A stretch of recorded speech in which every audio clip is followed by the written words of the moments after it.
Mungkin pada sore ini kita mengawal kasus tersebut kawan-kawan, karena pihak pelaku pun kita masih belum tahu jelas seperti apa kelanjutan dan tindak lanjutnya. Mungkin izinkan aku untuk membuka dengan sedikit narasi. Kawan-kawan, sore ini kita berkumpul bukan karena kita baik-baik saja. Bisa kita diamkan karena ada darah yang tercecer di jalan kota,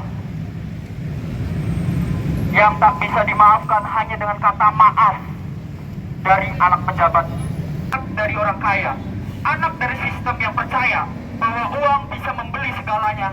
Ini bukan kecelakaan biasa. Ini adalah tabrakan antara dua kelas sosial, antara anak rakyat biasa dan anak pejabat. Dia adalah salah satu dari ribuan korban diam-diam dibiasakan tunduk oleh kekuasaan. Kita, dalam ingatan kita, dalam perlawanan kita, karena kalau kita tidak berdiri hari ini, maka Soekarno, hidup perlawanan, hidup mahasiswa, lawan ketidakadilan.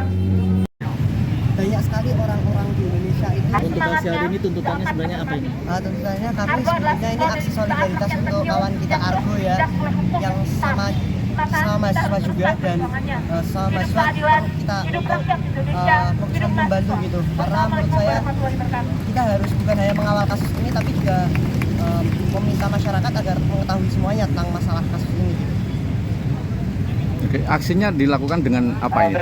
Aksinya nanti ada baca puisi, ada orasi, dan juga kita mungkin nanti ada pernyataan sikap gitu. Tanggapan bahwa sudah ada penetapan tersangka itu dari teman-teman mahasiswa? Ya, menurut saya penetapan tersangka itu karena situasi yang membuat polisi untuk mentersangkakan orang yang terlibat ya. Jadi mungkin karena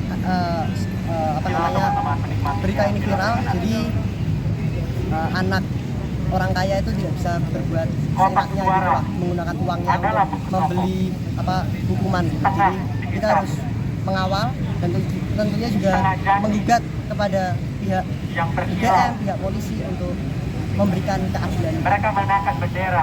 Tapi hari ini Yang mana Anda? aku berdiri bukan karena dia udah ditabrak, karena kelalaian, karena seorang yang seharusnya tahu tanggung jawab tapi malah lari dari kenyataan.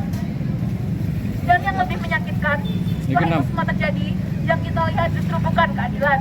Yang kita lihat adalah plat mobil yang diganti diam-diam, proses hukum yang lambat, dan kesan bahwa hukum itu hanya tajam